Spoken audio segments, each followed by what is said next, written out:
আসসালামু আলাইকুম। বর্ষা শেষ কিন্তু এখনো বৃষ্টি হয়।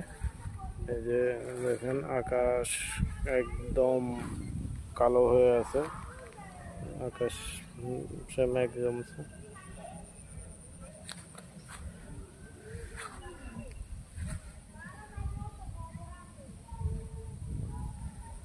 আসলে এখন যে মুহূর্তটা এবং যেভাবে অন্ধকার হয়ে আসছে গরমের পরে, এখন যে বৃষ্টির আগ মুহূর্তটা, যে ঠান্ডা বাতাসটা, এটার ফিল সত্যি অন্যরকম।